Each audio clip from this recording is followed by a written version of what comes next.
Welcome. My name is Sharon Baker, and I'm the worship associate this morning and part of the team that is working to record and stream this service to you, wherever you may be. We are an inclusive congregation that welcomes you as you are, inclusive of all of your identities, complexities, and situations. We welcome your whole self, even if it isn't fully assembled, because we recognize that we are all a work in progress and that we are all in this together. The service is being posted on our YouTube page so that folks can watch it again later, so feel free to share it with your friends. And now, if you will join me in our opening affirmation. Love is the doctrine of this church. The quest for truth is its sacrament, and service is its prayer. To dwell together in peace, to seek knowledge and freedom, to serve humankind in fellowship. For these high purposes do we unite in worship.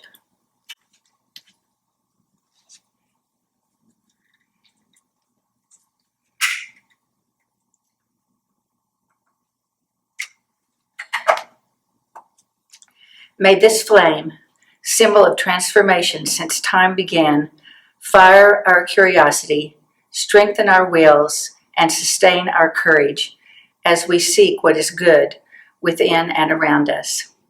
Good morning, everybody. I have a story for you from Aesop's Fables. It is called The Caged Bird and the Bat. There once was a tiny bird that lived in a cage which hung outside a window. The little captive longed for the skies she could see through the bars, even though she no longer had the joy of flying. She sang with the most beautiful voice. She would have gladdened the hearts of all that heard her, except that she only sang at night. One night, a bat came and clung to the bars of the cage and asked her why she sang only at night and was silent by day. "I have a very good reason for only singing at night," said the bird. "It was once when I was singing in the daytime that a bird catcher was attracted by my voice and caught me. Since then I have only sung at night." But the bat replied, "It is no use doing that now. When you are a prisoner, if you had only done so before you had been caught, you might still be free." That day the bird and the bat learned that precautions are useless after an event. Thank you. At this time in our service, we recognize the joys and concerns of the community. And although we haven't heard any this week, we know that everyone is feeling uncertainty and doesn't know what to expect in this difficult time. So I would like to light one solitary candle, which would represent all the joys and concerns that we feel so deeply.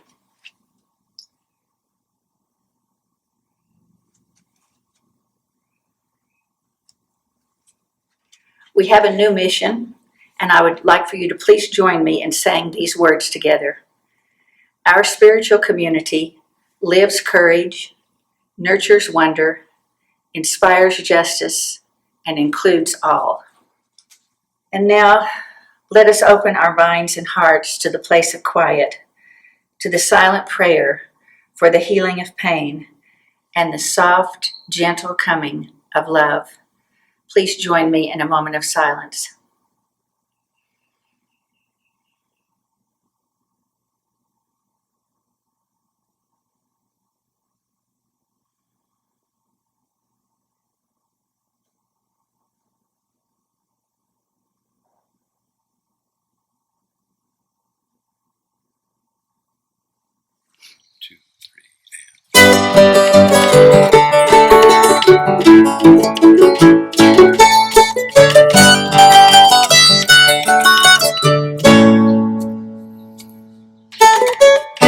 Morning in the forest, war's dark aftermath. Bones of beasts and humans down the cypress path. An elephant came charging, new moon on the rise. With crazy anger, the fire in her eyes. She was drunk with sorrow, water laced with wine. Crashing trees and temples down all along the line. The great beast shook like thunder, lightning in her gaze. every second stretched into 1,000 days. And the whole wide world was singing of man and war and art. Buddha smiled at the elephant with his heart. Buddha was a gentle rain that fell over the land. Held a mighty elephant like a lotus in his hand. The elephant stood frozen like she had turned to stone. Such a force of kindness you had never known. So she swept away the dust from her master's feet. Buddha beamed with love and kindness down the broken street. The giant tears came falling down like crystal rain when the Buddha came to wash away her pain. And the whole wide world was singing of man and war and art. Buddha smiled at the elephant with his heart.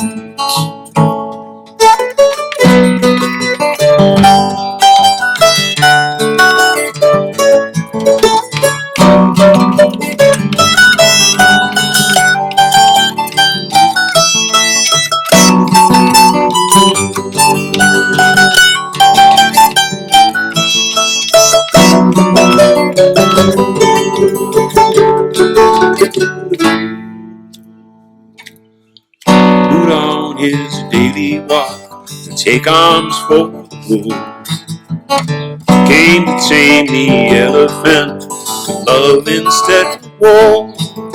The miracle of true love, like a constellation shone. Such a force of kindness you had never known. And the whole wide world was singing of man and war and art. Buddha smiled at the elephant with his heart.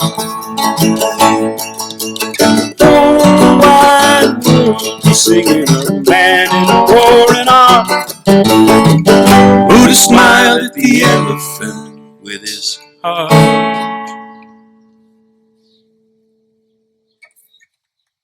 The reading for this morning, I think, is very apropos.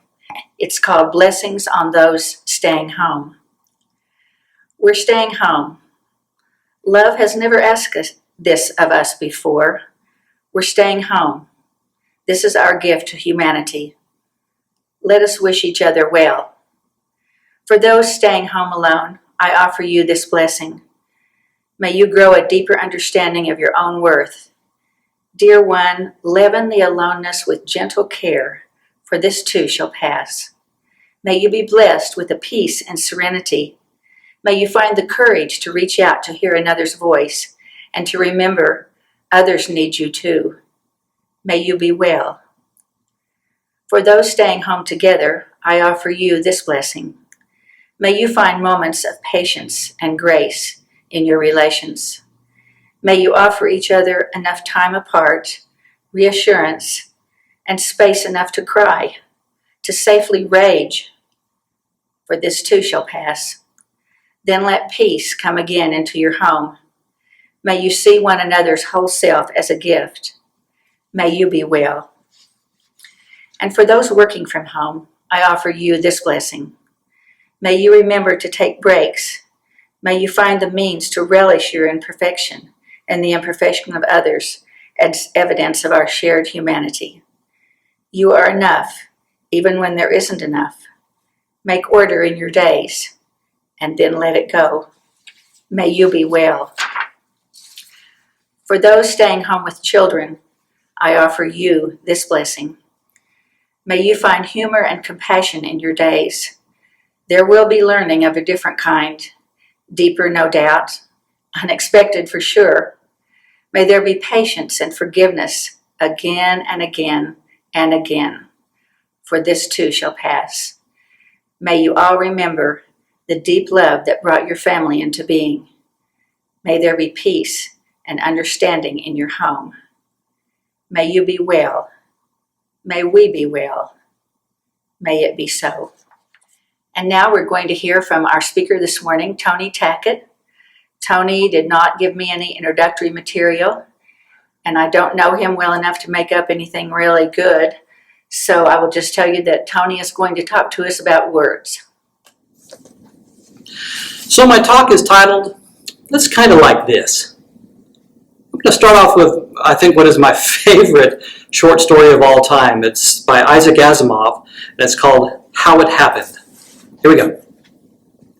My brother began to dictate in his best oratorical style, the one which has the tribes hanging on his words. In the beginning, he said, exactly 13.7 billion years ago, there was a big bang and the universe, but I had to stop writing. 13 billion years ago? I said incredulously. 13.7, he said. I'm inspired. I don't question your inspiration, I said. I really better not. He's 3 years younger than I am, but I don't try questioning his inspiration, and neither does anybody else, frankly, because, well, there's going to be hell to pay if they do. But are you going to try to tell the story of creation over a period of 13.7 billion years? Well, I have to, said my brother. That's how long it took. I have it all right up in here, he said, tapping his forehead, and it's on the very highest authority. Well, by now I'd put down my stylus. Do you know the price of papyrus? I asked. What? He may be inspired, but I frequently noticed that the inspiration didn't include such sordid matters as the price of papyrus. I said, okay, suppose you describe 1 billion years of events to each roll of papyrus.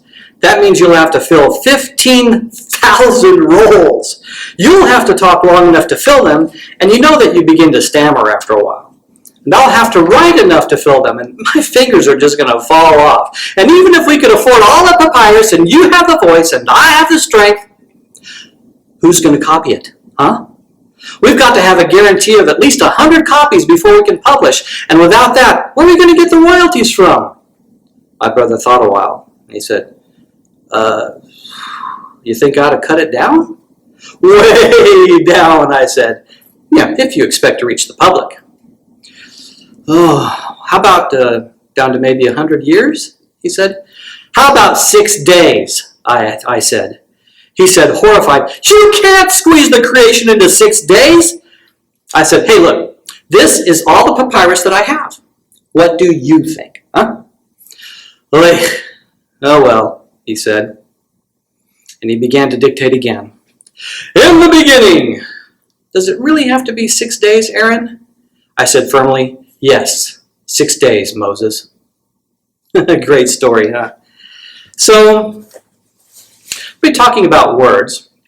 We have all these amazing spiritual and religious texts, but after reading them, it's really hard to say that they can fully transmit the experience of the divine, of essential nature, of higher self, essential Buddha nature, whatever you want to call it, reality with a capital R.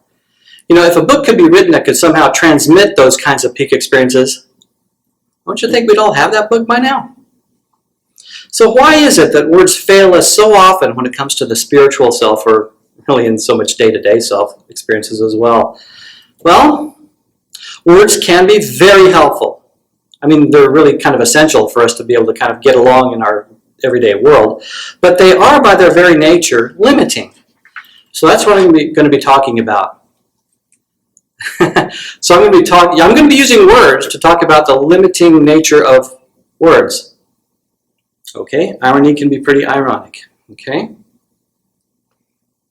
And I was going to go into this lengthy discourse on the problems that are associated with not having the original religious texts and the translation issues and the Council of Nicaea and so on and so forth and so on. But that talk would have gone on for about 3 days, and I just kind of want to focus on one thing. So I'm going to just stay focused on the problems with words themselves.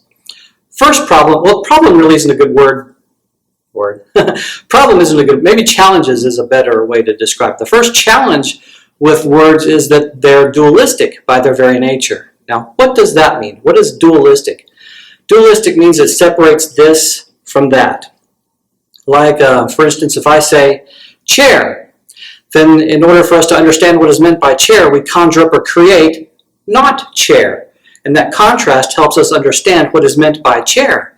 That's great, and again, it helps us organize our communication with each other, but it is dualistic. It separates things into this or that. There's chair and not chair. There's podium and not podium. There's Tony and not Tony. But the universe isn't really like that. The universe is all in full context. Universe. Uni means one, verse means verse or song. The one song, basically. It's not dualistic. So words are dualistic in trying to describe the universe that is not dualistic. That's an issue a little bit. Words are also only symbols for something beyond themselves. The word chair isn't chair. It's just a symbol. C-H-A-I-R. That's not a chair. That's letters. That's a word. So words are always only symbols for something that they are representing. They're not the thing itself. Somebody, a long time ago, I can't remember who, it's been described, I think many different people said, great saying, the map is not the journey. The map is not the journey. The words aren't the thing. The words aren't the experience. A Zen master once put it, don't mistake my finger for the moon. It only points to it. Huh? So words kind of get in the way. I was having a discussion about words years ago with somebody, and they were saying, but words can really move me. I was reading Psalms yesterday, and I was moved. I was crying. I was in tears.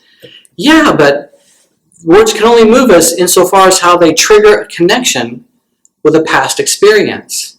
That's the key. You have to be able to connect the words with something that already resonates within you. It's already there. Whatever it is, the words just kind of serve as kind of a catalyst, but they don't cause you to have the emotions or the tears or the laughter or whatever. They're just kind of there to kind of push you over the edge just a little bit. So a poem might move one person to tears, but the very exact same poem might bore somebody else to tears. So, yeah. So it's not something that's inherent in the words. It's how we connect the words that really makes a difference. If it was just the words, and if the words had some sort of really concrete substance that was all their own, then we'd all have the exact same experiences and emotions whenever hearing or reading words. And that's just not the case. So, with respect to the limitations of words, here's proof that words really have limitations. Many of us are parents and or teachers, and we want to pass along our wisdom, our experience, the wisdom of our experience onto our children and our students, and keep them from making the same mistakes we made growing up, right? Yeah, how well did that work out? So yeah, words do have their limitations. Words all too often can also, well, for lack of a better word, be kind of circular. They kind of aim around at trying to describe something, but they never sometimes really get to the point. One such example is, I remember when I was I teach radiation therapy, which is cancer treatment using radiation. When I was a first-year radiation therapy student, I was taking a radiation physics class, and early on in the semester, the teacher was defining basic radiation-associated kinds of terms. And I remember he got to the term photon. He said, I'm going to define the term photon for you. And I perked up. I did kind of the Scooby-Doo kind of thing, because I thought, photon? I grew up watching Star Trek. That's like photon torpedoes, right? I'm going to find out what photon torpedoes are. This is going to be great. So I was like, all right, here we go. And the teacher said, the definition of a photon is a discrete bundle of energy.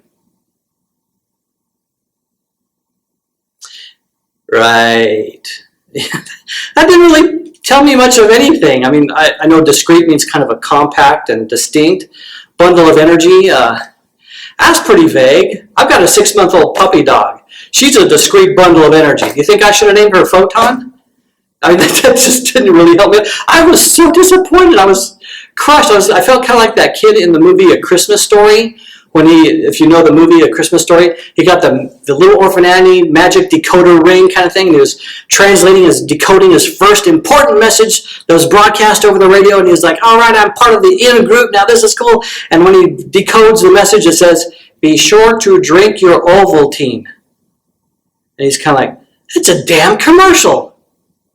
Son of a... Bleh. Yeah, that's how I felt with the definition of photon. It just didn't tell me anything. And to kind of further make the terminology circular, later on in the same lecture, the teacher defined the word energy. And I thought, well, at least I'm going to figure out what energy is. And he defined energy as, energy is the ability to do work. Yeah. Huh? The ability to do what, that tells me a little bit about what energy can do. Does it tell you anything about what it is, what its core substance is? Not at all. So the descriptions, definitions, the words, just kind of circular, really. Kind of FYI, we can't really put our finger on exactly what energy is, just like so many things in the spiritual realm where we can't put our finger exactly on what it is with words. So words get in the way. So what use are they in describing who we are? What is ultimate reality?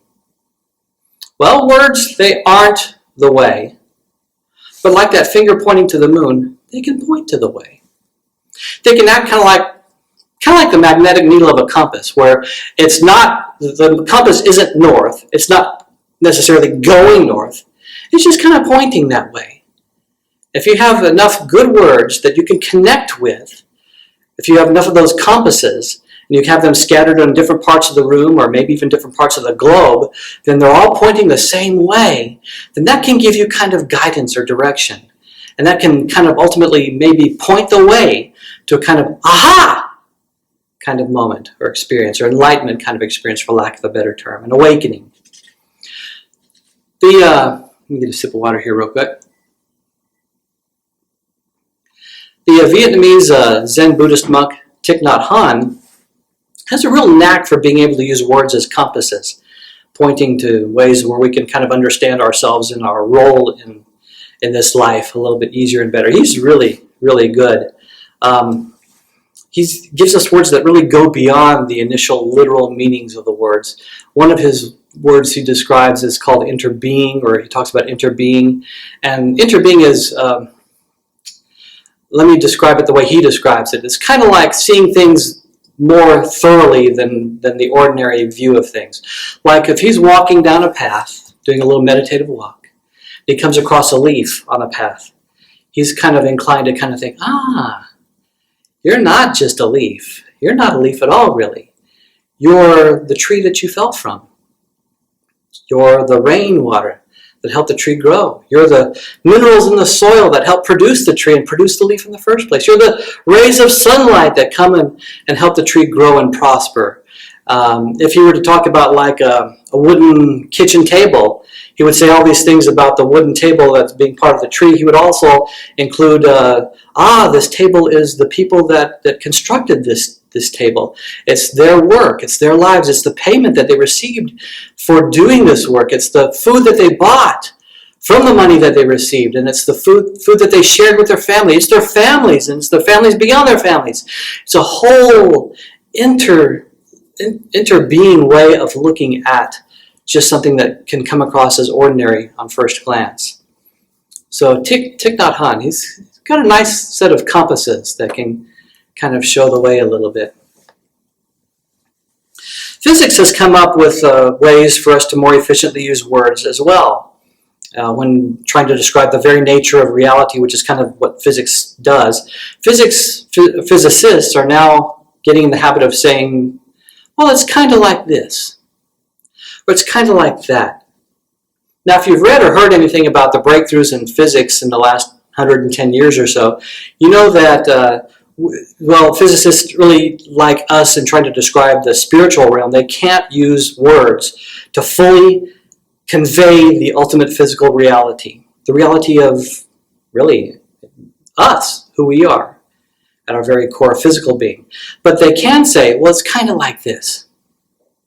For example, when trying to describe the indescribable atom, chemists say, well, it's kind of like atoms are like these little hard balls that kind of interact with each other and bond with each other in certain ways.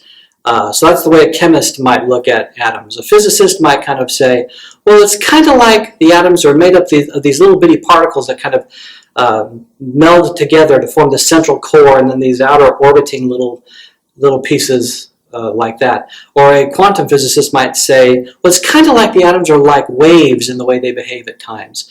So it's always kind of like, they're kind of like this, they're kind of like that. You can't break it down into an ultimate, this is what they are, because you just can't do that. You just have got to say, they're kind of like this, it's kind of like that. Again, more compasses that are kind of pointing the way.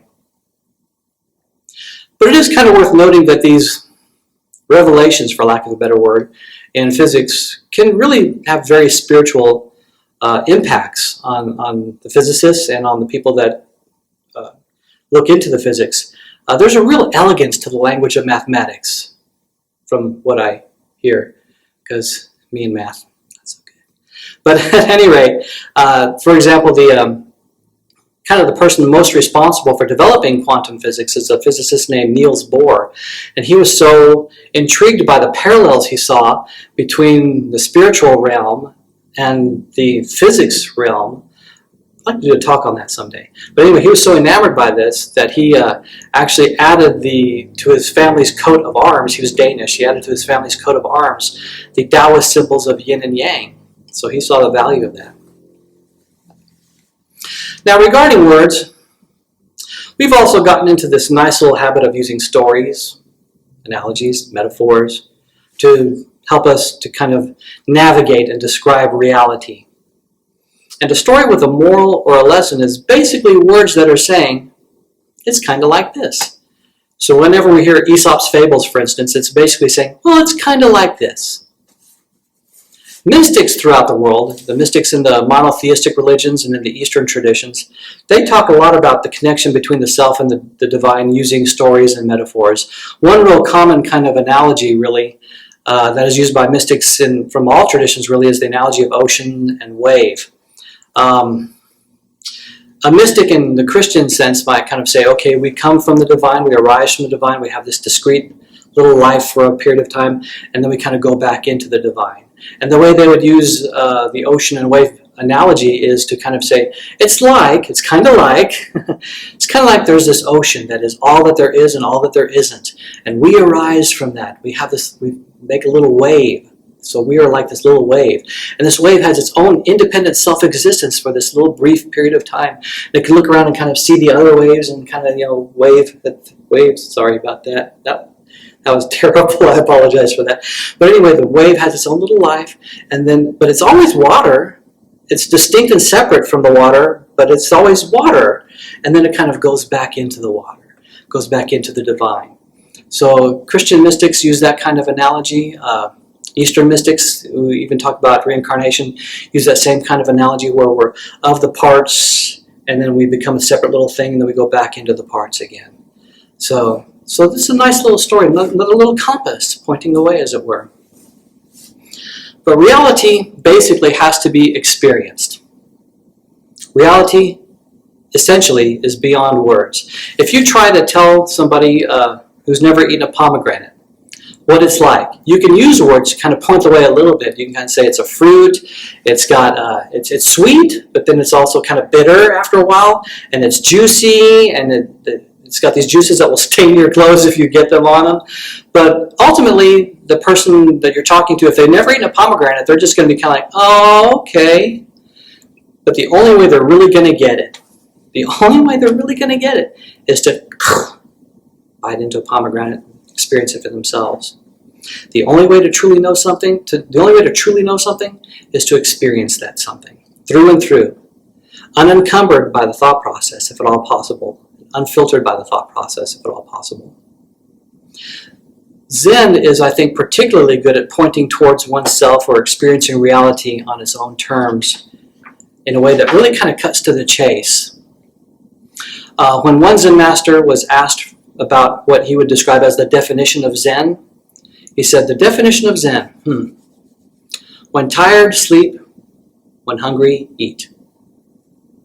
It's really as simple as that. Experiencing that right now. Whatever you're experiencing right now. With me, reality is a little nervousness, a little excitement, a little thirst. When hungry, eat. When tired, sleep. Many spiritual paths focus on being present, or being in the present moment. Why is that? Because that keeps you in the experience. It keeps it real. It keeps it present. It keeps it right now.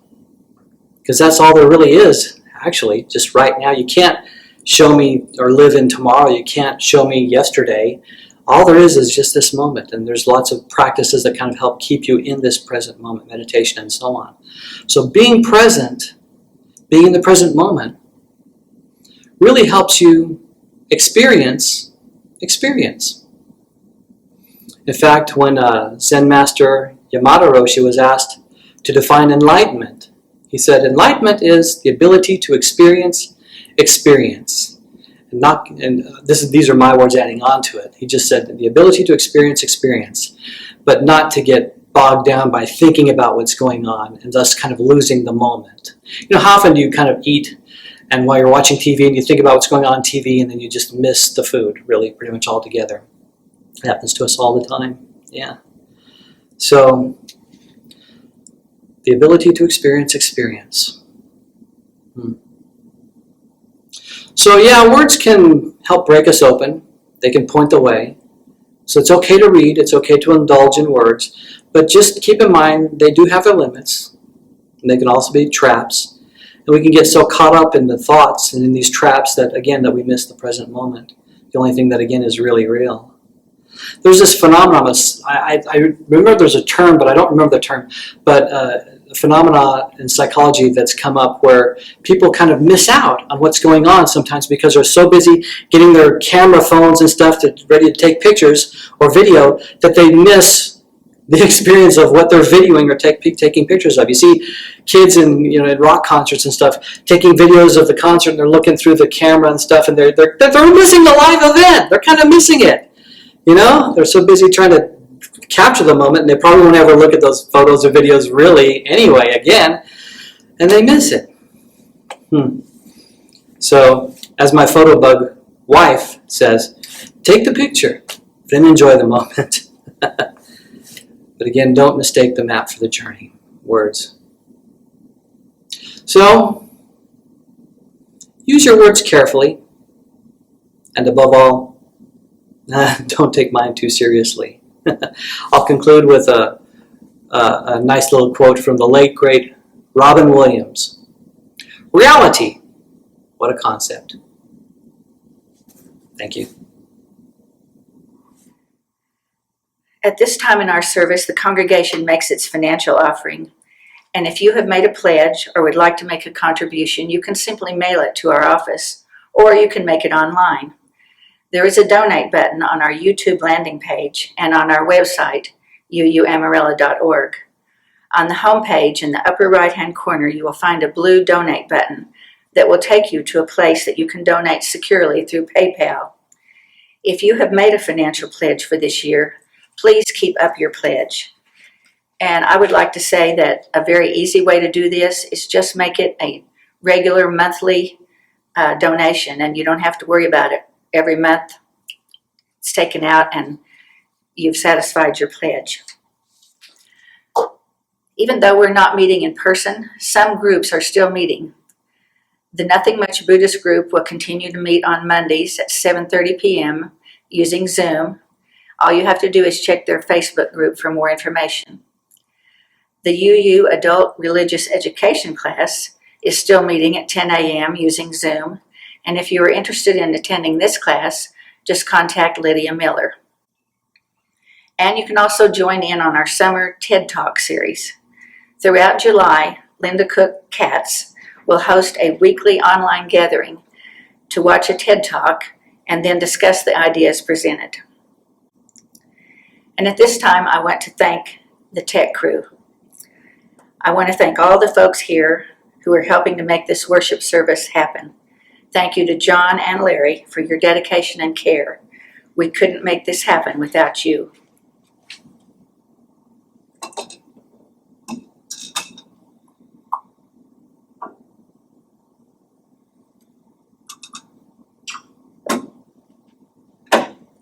And now, although I have extinguished the chalice, its flame continues to burn brightly in our heart.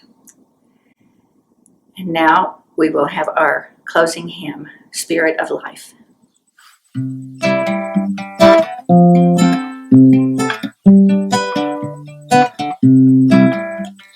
Spirit of life, come unto me.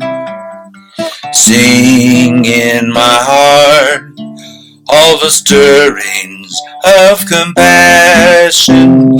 Blow in the wind, rise in the sea, move in the hand, giving life the shape of justice. Roots hold me close, wings set me free. Spirit of life, come to me, come to me.